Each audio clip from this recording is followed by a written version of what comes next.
I'm your host, Scott Norton, and welcome to At Large. On this show, I talk to world-class creatives who use business to bring their ideas to life. We'll hear about their creative practices, their most interesting stories, and the lessons that'll inspire you the way that they've inspired me. My guest today is Seth Godin, whose work I've followed for nearly 20 years and who's informed both the businesses I've built and how I evaluate companies for investment. Seth is the poet laureate of modern marketing. His genius lies in his ability to distill complex ideas into clear, actionable insights that resonate in today's attention-scarce world. And in a world addicted to shortcuts and quick wins, Godin's message is refreshingly real and profoundly human. Great work takes guts, vision, and the courage to stand out. As Seth says, safe is risky. Today we'll talk about his greatest hits, though we took this occasion to talk about his brand new book, This is Strategy, in which he simplifies strategy into what he calls a philosophy of becoming. In Seth's world, marketing isn't just about selling, it's about making a difference. So if you want to build something consequential, cue up Seth's books on your Kindle, and please enjoy my conversation with Mr. Seth Godin. It's a beautiful day here in New York. Where are you? Great. I'm in Austin, Texas. Oh, well, early morning. Thank you for getting up. A little bit early. Yeah, I'm on a ranch here a little bit outside of town, and I just watched the sunrise. Beautiful. So Seth, I'm curious, how would you describe what your craft is and how you have honed that craft over the years? Craft is an interesting word to use. I have a practice. I think I have something that people count on me, a brand, something I sell. Craft might be what we do for ourselves. I find that if I solve an interesting problem in a way that feels elegant, whether that's making a canoe paddle by hand or teaching somebody or looking at an industry, I would say that's my craft, but that's not the brand that I bring to people. So they're different. Then what is the brand that you bring to people, if that comes up in the question? I think that the people who read my blog or who read my books or want to hire me to give a speech are expecting the promise of someone who is going to combine innovation with respectful but challenging discourse to help them see the world differently. So I'm a teacher in the sense that my best work is when I help somebody do their best work, and I measure that by how often do they teach other people. And so I've been trying to narrate a change for people for decades that I see happening in the world so that we aren't victims of it, but we are benefiting from it. And this idea that your teaching success can be measured by other people taking your teachings and spreading them.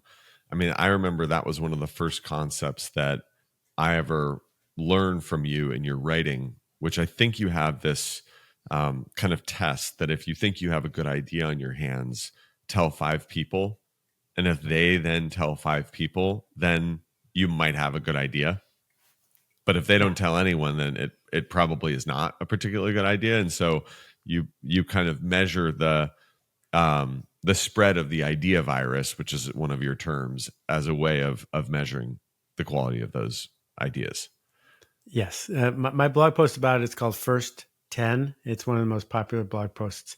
It's after I wrote that one, I'm not sure I can write a better blog post than this. And a lot of your ideas and writings center around a lot of them are about like business, quote unquote, but they're not about transactions. They're about human psychology. And so I would love to, especially for listeners that might not be as well versed in your body of work, I thought it would make sense to go through some of your greatest hits and we could talk about what those ideas are. And so we'll start with one of my favorites. What was my gateway drug to Seth Godin was this book that I have here, The Purple Cow. Oh, you got one too? Mine comes in a milk carton. Yes. Oh, yeah, very nice. I'm sure you've got all the merch there. It's funny. when I first met my wife and we were getting to know each other, right? Like I actually gave her this book. And so I pulled this off my bookshelf and I was revisiting it before this conversation to prepare for the talk that you and I have. And I wrote in there a note to my wife that says, in order to be irreplaceable, one must always be different, which is Coco Chanel. My wife is slightly more elegant than Coco Chanel, but for some reason I thought that would be a good quote to put in there. And so this book, The Purple Cow, which is actually a big inspiration to the business and brand that I started, Sir Kensington's, take us through what is this concept of the Purple Cow, this book that you first wrote in 2002. So in the era of TV and mass merchants, you need average stuff for average people so that you can advertise it to everyone and it can be stocked in stores that sell to everyone. But when TV went away and the long tail showed up, that's not how ideas work. Instead, we seek to make something that's remarkable. That's not a gimmick. And it's easy to misunderstand Coco Chanel and say, well, what does different even mean? It's not self-absorbed. It's outer absorbed. It says remarkable means worth making a remark about. If I make something that other people benefit from talking about, then they will talk about it. And if they talk about it, the idea will spread. So Heinz had Carly Simon singing to everyone in the United States in the 1970s. And Sir Kensington had a story that you could tell when you were serving a hamburger. And those are totally different things. You wrote another book called Tribes. Tell us about what is the premise and summary of Tribes. What's the insight there? So if we extend this idea of the long tail a little bit further, we realize the idea that Genghis Khan is going to be in charge of everyone, that we're all part of the same mob, is old-fashioned. And that in fact, there are circles and circles and circles. So there's a group of people who really like Jamaican polka music. I'm making that up. So that group shares a culture. They share a vision. They share a goal. And they need someone to lead them. So the number of people who can show up for these small micro communities and say, I'm going over here, who wants to follow me, is enormous. And so, there's a tribe of woodworkers. And if you are seen as their leader, every one of your YouTube videos gets seen 500,000 times. And suddenly you're an important figure in that circle because you've decided to lead. Who is this concept of tribes important for? Like, how would it be useful to someone? The reason it's useful is we've been indoctrinated into thinking that we have to follow, that following instructions, following the rule book, fitting in, that's our job. But in fact, even if you work for a big company, you have this chance to lead without authority by taking responsibility and narrating the change that you seek to make. You will not have a tribe. They're not yours, but you might be able to narrate for them. And so we seek the smallest viable audience, the smallest group of people that can help us thrive, serve them, and maybe they tell the others. Can you think of a business that has successfully found a parade and gotten in front of it, or found a tribe that they've been able to put an identity in? Or every successful business of the last 20 years has been that. I don't have to find one. So Patagonia did not invent the dirtbag climber. They just showed up to lead them and connect them. The Beatles did not invent teenagers. They just showed up with something that group needed and wanted. That if I go down this long, long list of actual resilient brands that matter, that's always what it is. Mm-hmm. It's shun the non-believers, find the right people, connect them, and lead them. Are there any tribes that you would say that you're a part of personally? There are countless tribes. What do you identify as being? Well, let's just talk about this weird, subtle one, which is it's fading now. But for decades, if you were in an airport and you saw somebody else with a MacBook, what do we have in common? We bought the same computer. That we don't have anything, but it felt that way, right? So in my case, I'm in the Bean to Bar Chocolate tribe. I'm in the Grateful Dead tribe. I'm in the tribe of authors. I mean, I know all of these other people, and we are in sync. And when we meet, we pick up where we left off because we are living the same sort of rhythm. Mm. There's the tribe of my village. There's the tribe of people who like to be on lakes without motorboats. There's a tribe of people in the climate community. I mean, the 1,900 people I worked with on the Carbon Almanac, we know each other before we even knew each other because it's a decision to be part of a culture. And there are so many of these tribes, almost they're waiting for organizations or brands, and sometimes they're commercial and sometimes they're non-commercial, but they have an intuitive feel, or they have a way of maybe putting into words like why people join these particular tribes in the first place, and what's so enthused about them, or what's so alluring about them, and that becomes then the language that the group starts to use.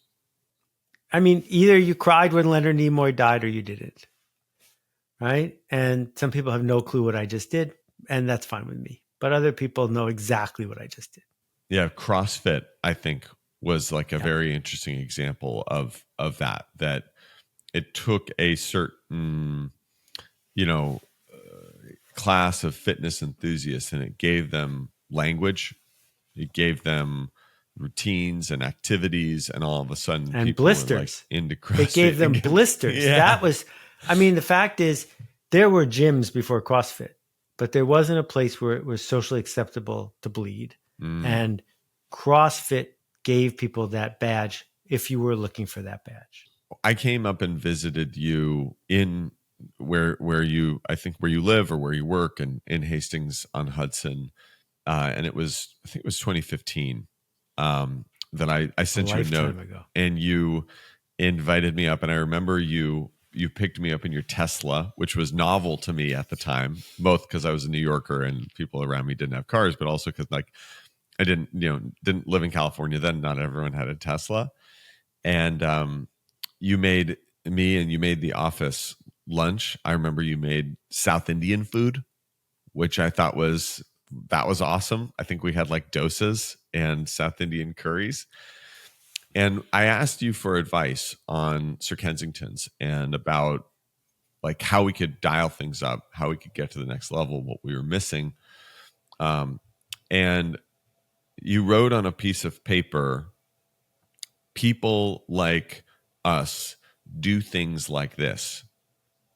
And you slid it across the table as if it was some kind of Zen cone.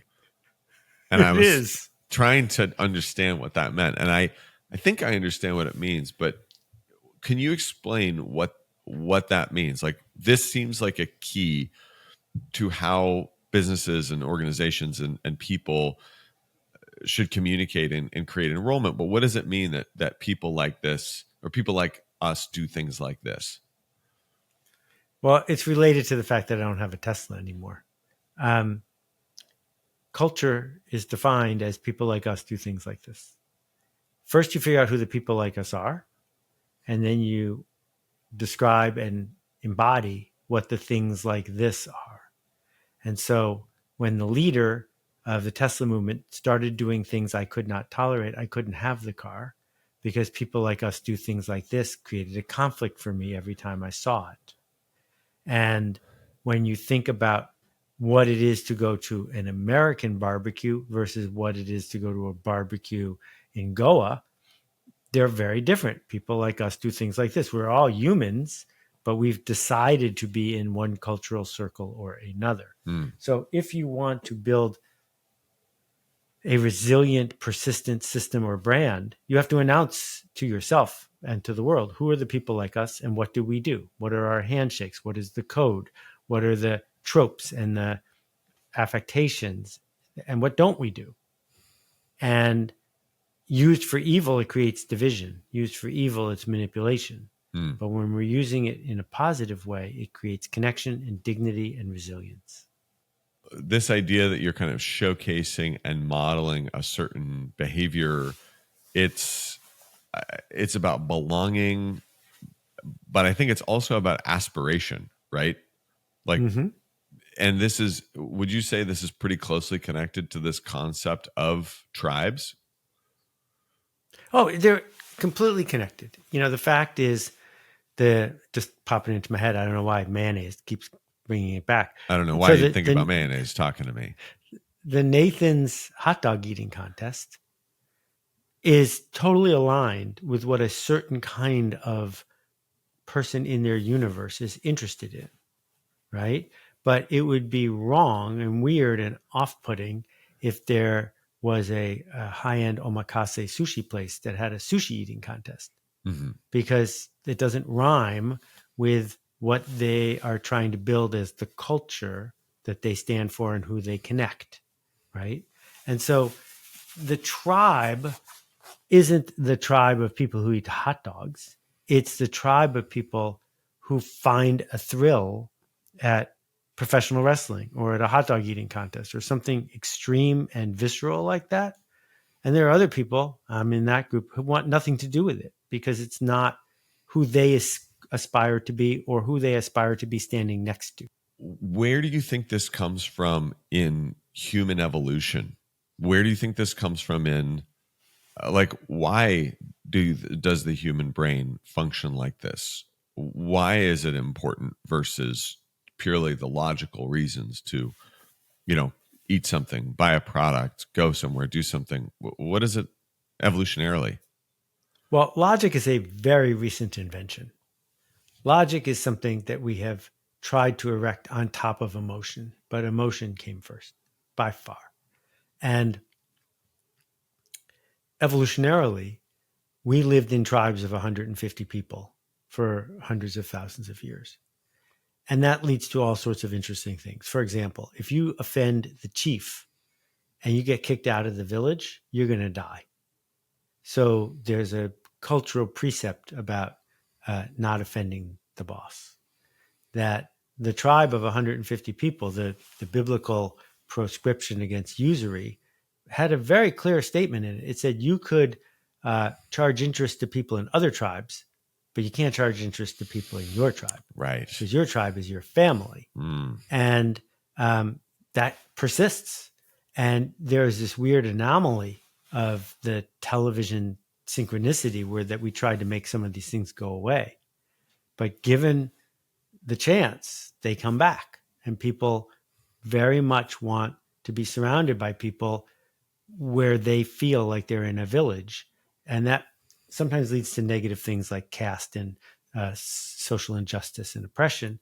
But it always leads at some level to a connection and a dignity and a solace in the circle that we're seeking. And we can fight back against people who want to divide us by choosing which circles to build and not getting isolated. But I think that people, think about how hard it is for a cannibal to get a good night's sleep. And we really want to know that we're safe. The drive towards human belonging is about safety, and the creation of these tribes and subcultures that we sort of circle around this big society that we have, and the work, the tactic that brands and organizations and nation states and political parties and all that is doing is playing into this idea, playing into this drive that we have to belong for safety. Spirituality is hardwired into us. Religion was invented by people who want power. That what we have is the chance to find what people need, connect them, and leverage that for their good. But if we're not being thoughtful or kind, for our good. But we have to be very careful to balance those things because otherwise we get manipulated. I love that. Spirituality was hardwired into us, but religion was invented by people seeking power. That definitely encapsulates into words my feelings about spirituality and religion. And so Purple Cow and Tribes, two of your seminal books. You've written other fantastic ones as well, like, Unleashing the Idea Virus, which very much relates to that idea of your first 10, which we'll link to in the show notes. But you're about to release a new book, I believe on October 22nd. Correct. Called This Is Strategy. And with the collectible chocolate bar and the 5 million combination prompt deck. Ooh. But yes, this is the new book. You've chosen the Albrecht Dürer rhinoceros to put on the cover.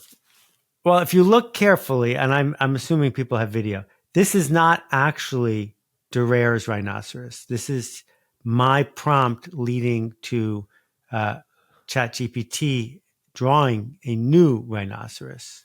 And the book opens with a conversation about how confused we are about what strategy even is. And what Dürer did was he made that famous poster, one of the best-selling posters of all time, and he had never seen a rhinoceros. And no one in Europe, except a few people in Italy, had ever seen a rhinoceros. They had shipped one to the Pope, and other people had described it to other people who had described it. But after Dürer drew the picture, that's what everyone thought a rhinoceros looked like, because that was their experience of seeing it. And part of my job is to help people see more clearly. And so I updated in my book what strategy is, and I used OpenAI to update the picture of a rhinoceros. There have been a lot of books that have been written about strategy. I mean, there's this famous one, Good Strategy, Bad Strategy. There's also like a lot of business books that don't have strategy in the title, right? The Leader's 90-Day Plan. With so much out there about strategy, why did you feel the need to write a book about strategy? There's almost nothing out there about strategy. There's a lot out there about tactics and plans. And Roger Martin has pointed out, organizations love strategic plans, because a strategic plan is, if you follow all these steps, it will work.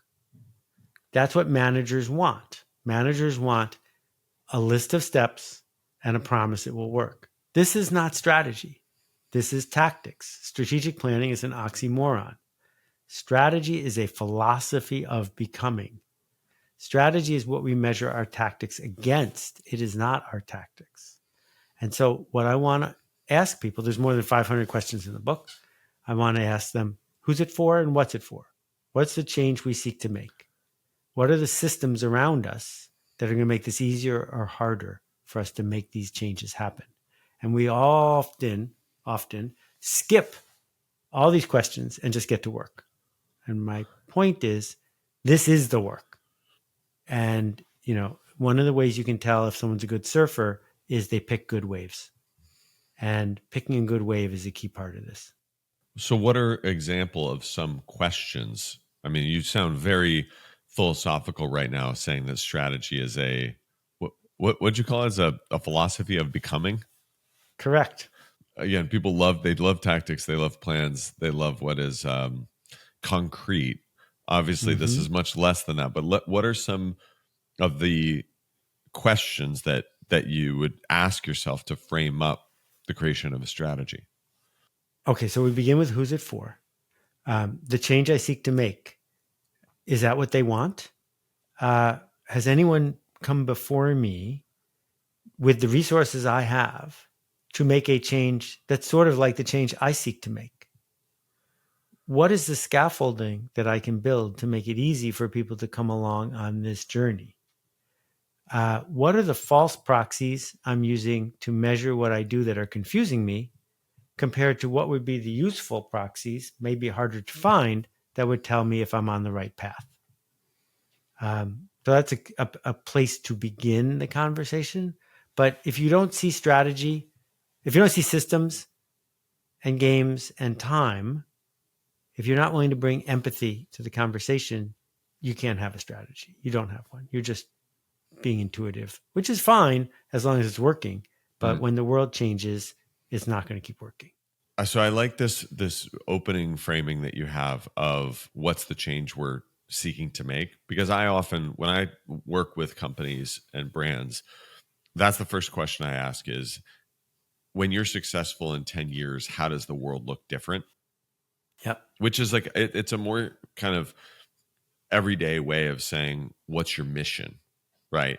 Because everyone, if you ask what's your mission, all of a sudden the stakes get higher, and Yes, the stakes get higher. People The expect problem with morality, and people expect a poetic one-line statement. Exactly. And the problem with the mission statement is it's written by a committee to mean nothing. Yeah. And I'm pushing people to do precisely the opposite. And, your history makes this particularly poignant because mayonnaise is almost a metaphor for mostly bland and sort of for everyone, right? We did not have a mayonnaise shortage when Sir Kensington arrived. No. Every single person who bought Sir Kensington already had mayonnaise in their house, right? So what you actually sold was a story. And the story was pretty cheap, $4. For $4, you can buy a story about who you are. And you can use this story anytime someone comes over and share who you are with them. That was the change you made. The change you made was offering people a story in a bottle of mayonnaise. Identity condiments, we've been called once. Exactly. Understanding that the first and kind of like almost the gating question to strategy is, what's the change you're trying to make? What are some of the other, to tease the book a bit? And we encourage, I've had the chance to read part of the book since you were able to send it to me, and encourage people to read it. Though, what are some of these other gating questions that people should consider when they're creating a strategy? So just to be personal for a second, I don't care if anybody buys my book. What I care a lot about is people talking about this issue. That's why it was worth making a book.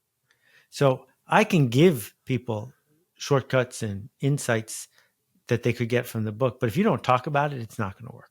So let's create some talkable moments. Right. So when you talk about it, the question is, why is it hard for you to talk about it? It's hard for you to talk about it for two reasons. One, you have to announce your commitment in a way that's clear. And second, people might push back on your commitment and you might have to change it. It's so much easier to keep it quiet. And years ago, I did a series of interviews of famous people for a well-known credit card company. And one of the people I interviewed was in the fashion business. And this person was really well-known, and I was intimidated because they didn't know a lot about the clothing business. So I read both of their autobiographies. I started asking questions, pretty specific questions, because I've read both of their autobiographies. And it becomes clear to me that not only hadn't this person written their autobiography, they hadn't read their autobiography. Now I see why you might not want to mention their name. Because they were just completely intuitive. I know it when I see it. Right. That's basically, I don't know why they volunteered for the interview, because they had nothing to say other than, yeah, it looked like it would work. And for 5 years, it burned like a red hot ember. It was huge. And then the world changed and the struggle begins, because if you're not willing to talk about your strategy with words that other people can respond to, then your strategy can't get any better. Right? So what's Microsoft's strategy? Microsoft's strategy since the day it was founded was, we're going to be the IBM of software. Because IBM at the time was, no one ever got fired for buying IBM. IBM was expensive and not cutting edge, but safe. And every time Microsoft has done that, they've done great. And when Steve Ballmer showed up and put on that ridiculous show, they struggled because they stopped being the IBM of software. Their strategy is very simple. The number of tactics that are available is huge, right? But the strategy is vivid and simple. And if someone said it's impossible to be the IBM of software, that would be an interesting conversation about the strategy. But they definitely pulled it off. Yeah. And so we can find genre. We can find what we rhyme with. We can find the tribe we're going to serve and how we're going to help them get somewhere. And when we add those pieces up, that becomes our strategy. Is the common mistake skipping to tactics? Yes. Why does that happen? From the time we're in first grade, school asks us questions they already know the answer to. You spend 12 or 15 years in school doing nothing but answering questions everyone already knows the answer to. So we've been indoctrinated in what's the shortcut? How do I study for the test? As opposed to how do I think deeply about an interesting problem? They never give you an interesting problem. And strategy is 100% about an interesting problem.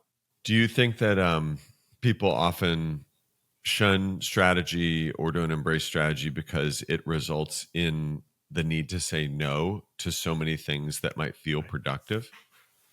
Right. So there's a big section in the book, big meaning 3 pages, that says every yes demands many no's. So if someone says to me, do you want to have lunch today? If I say yes to that, then there are 3 things I can't do when I'm having lunch with you. And I think it's a more useful strategy to default to no and say yes on purpose, as opposed to saying yes because it's convenient and then saying no because you have no choice. There's a saying that strategy is what you don't do, Mm-hmm. right? Because there's so many more things you don't do than you do when you are Right. being true to a strategy. And, I often will hear from companies, well, we got to do something, right? And so this might not be perfect. And so we're going to do this. And I'm thinking to myself, yeah, but that's not going to get you anywhere, right? Yeah. It's like peeing in the pool. It feels good when you're doing it and no one notices. And so you do all this activity, right? This marketing activity that no one sees, no one cares about, no one shares, that doesn't electrify your tribe and that doesn't tell the world who you are, which is another great, that's a quote about what is marketing. Marketing has so many different definitions, but in the Patagonia book that Yvon Chouinard wrote, I think it's called Let My People Go Surfing. Yeah. He has this great quote, which is that marketing is telling the world who you are, which I think is such a beautiful and human way to describe it. Yeah. And, strategy is it's the change you seek to make, but it is what you don't do. That is ultimately the litmus test of what strategy, if any strategy at all, are you executing? Yeah. Well said. Who is the book for? And what particularly prompted you to write the strategy book, and why now? So I don't do any consulting, but I help friends and nonprofits all the time. And people will come to me with a marketing problem, and I'll have to explain to them they don't have a marketing problem. They have a strategy problem. And after 30 years of hearing where people got stuck, it occurred to me that I could help them by writing it down. And the decision to publish a book, because I can reach way more people with a blog post than a book, is a difficult one. I only do it if I can't let go of the idea, if I think it's worth all this time to talk about it. And I felt after spending a year and a half as a volunteer on the climate book, it was time for me to talk about strategy as it related to fixing our climate, as it related to being a leader, because I thought we all have something to say about it and we weren't talking about it. That prompts an interesting tangent of what do you think the right climate strategy is? So I'm not speaking for the carbon community. I'm just speaking for me. Yes. What's the system? The system is for 125 years, we have gotten very cheap, very powerful fuel out of the ground. Mm-hmm. And it made us all rich. It transformed the world more than almost anything else. It was Pennsylvania plus Spindletop times 100. And the market economy, capitalism, is based on turning power into benefits for people. Mm-hmm. We are not going to be able to abandon capitalism and the market economy. Some people say that we have to. That is not going to happen. That system is too powerful. Yeah. So what does that system actually want? Well, it's interesting to note that after 140 something years, the inventor of the coal power plant, England, shut down their last coal power plant. They now have 0 coal power plants in Britain. And that's astonishing. But it's also true because no one there wants to burn coal. What they want is cheap power. Mm-hmm. And That's to what this the day, system wants. the U.S. and China are majority coal-fired, right? It's shifting really fast. China, last year, China built enough solar installation to shut down, I want to say 50 coal plants. I mean, It's just this spectacular shift is going on. And the lesson is what the system wants is cheap power. And if you can give them cheap power that isn't coming from coal, they'll buy it in a heartbeat. Yeah. So what do we need to do? What we need to do is accurately price things so the market can make a good decision. And if you take a private jet from New York to London, it might cost $150,000. But that's because we have hidden the real cost. That all of us, the people who aren't on the jet, are going to pay $300,000 or $400,000 worth of damage for what you did. So if we put the price into carbon of what it actually costs, the market will respond by making different choices. Mm-hmm. So it's super simple, hard to execute, but super simple, which is charge a fair price for carbon and distribute all of the money that you collect as a dividend to everyone to make up for the fact that we burn some carbon. Mm-hmm. And as a result, people will get a check in the mail every month, and they can then use that money to do what they were doing or to not do what they were doing and keep the money. And instantly, the stock market will see that. The people in the industry will see that, and things will change, and they will change very fast. The market caused this problem. The market can solve this problem. And the book that you co-authored is called what? It's called The Carbon Almanac. It's a 97,000-word almanac that 1,900 people around the world wrote. We wrote it in 5 months. It's footnoted and illustrated, and we didn't make a single error. And to footnote, write, illustrate, fact check, typeset a book in 150 days of that scale. Here, I have a copy right here. This is one of the most important things I've ever done in my life, and it also changed the way I feel about my future and people. And it's all nonprofit, and it made me very happy. Lovely. Excellent. Can't wait to dig into that. Moving away from your work a little bit and moving more towards kind of observations, I'm curious, do you see a difference in how different generations respond to ideas? You know, boomers, Gen X, millennials, Gen Z, because you've now been thinking, writing, sharing ideas for multiple generations. What have you noticed about the difference in these generations? I think it's challenging to stereotype 1 billion people based on the year they were born. So I'm hesitant to do that. I do think that there are personas, and some personas are more common by age than others. But there are definitely 14-year-olds now that outdo baby boomers in baby boomerness than any baby boomer ever did, right? So it's all on the spectrum. I do think that if you grow up with a smartphone in your pocket, with the internet in front of you, and with the threat of climate disaster over your head, it is quite likely your persona will be altered compared to someone. I was born just before the Cuban Missile Crisis and right after the Berlin blockade. And there are other people who were born during, the 20 most profitable economic years in the history of the world. Mm-hmm. So that's going to inform who you are and what you see.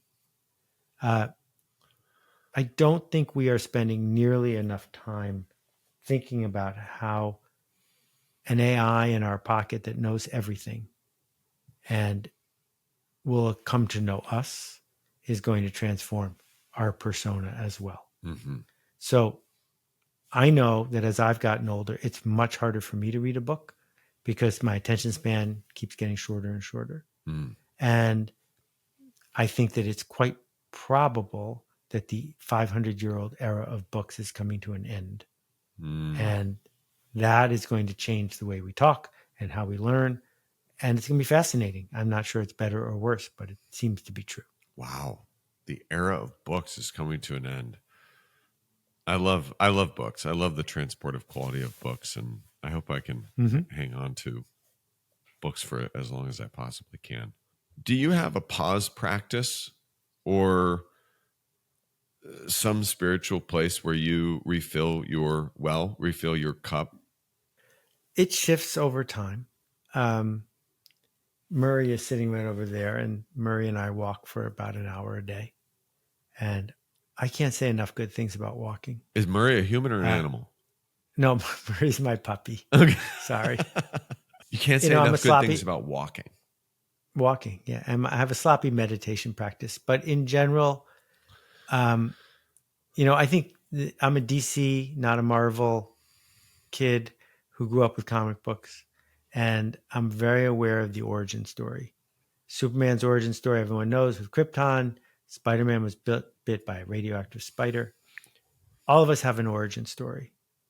But it's our origin story because it's the one we tell ourselves over and over again, not because other things didn't happen to us. So you may have grown up in a home with 3 brothers and sisters, and they turned out different than you. It's not because they had different parents. It's because they have a different origin story. And I like to come back to the origin story. I like to come back to trying to honor the memory of my parents. I like to come back to how much privilege I've had and how many lucky breaks I've had. By reminding myself of that, I think it helps me be a better version of myself. And so what I'm hearing is gratitude and self-reflection, a sense of legacy in a way. Itinerant meditation, join the club. And by the way, I also can't say enough good things about walking. Walking is so good for the mind, body, and soul.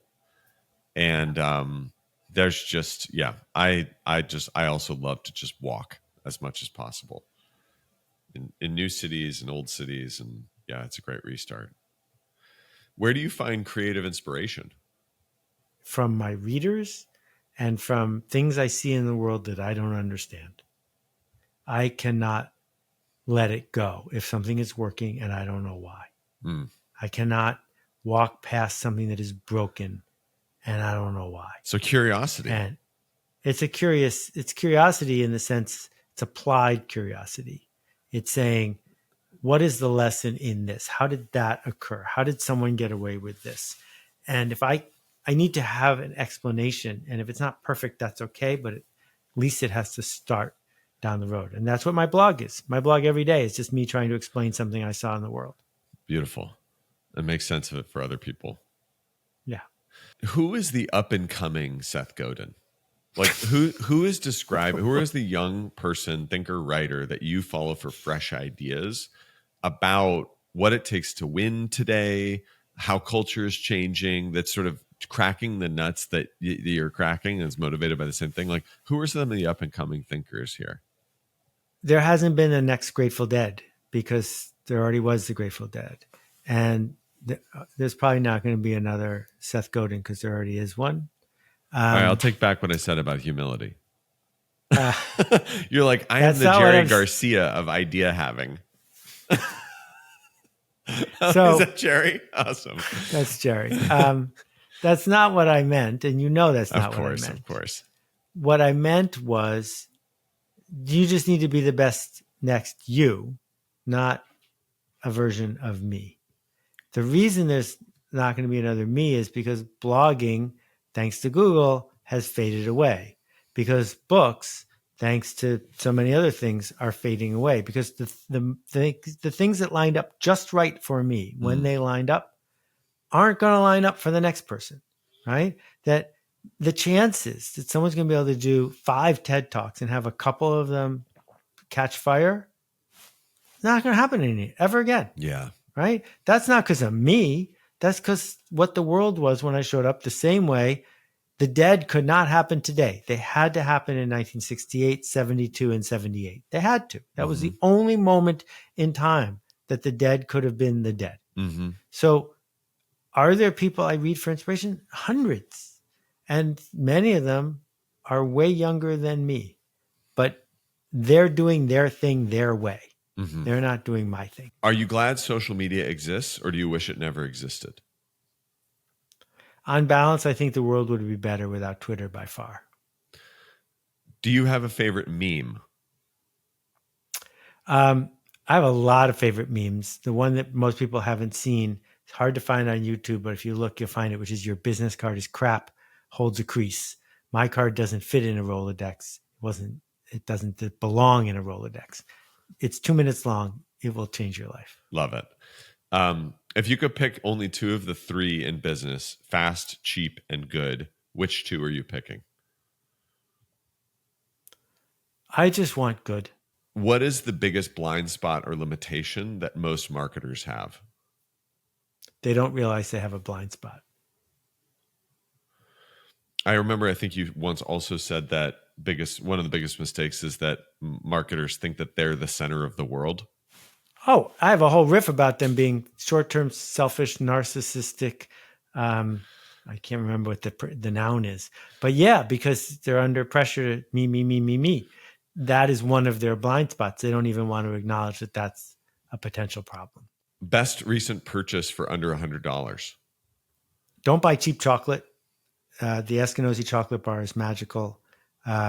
You can get a world-class wood carving spoke shave for $75, and it costs absolutely nothing to go for an hour-long walk. So there's three right there.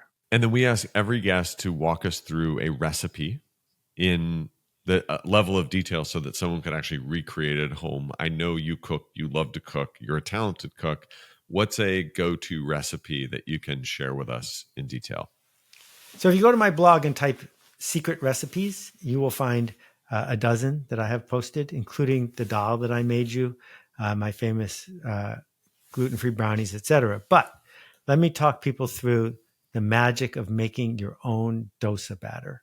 So what you need to do is go to almost any market now, but it would be easier at an Indian market, buy a bag of basmati rice, buy a bag of white lentils. And what you want to do is take 1 cup of lentils and 2 or 3 cups of basmati rice, soak them overnight, then put them in the blender and leave them in the blender. You got to put them in the blender wet enough that this will work, and then blend them much longer than you think you should. What you're trying to do is make them so fine you can't feel any sandiness when you touch it with your fingers. Mm-hmm. Pour that into a metal bowl and put it on a heating pad and leave it out overnight. You're trying to get it to ferment. The way it's made in South India is you plunge your hands into it and move them around so that you'll bring some germs in there to start the fermentation. I think a heating pad is sufficient. And now you have dosa batter. You have enough dosa batter to last you a few weeks. And you can make dosa, and it will make you very happy. Beautiful. Dosa, one of the most underrated foods. Oh, yeah. It's a perfect food. And Seth, where can people find you if they want to follow you? You can find the blog at seths.blog.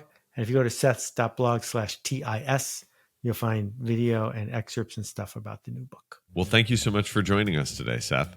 Thank you. What a treat, Scott. I can't wait to see your next project.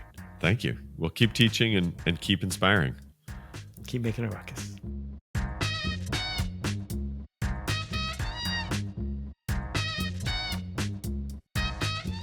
Thank you for tuning into At Large.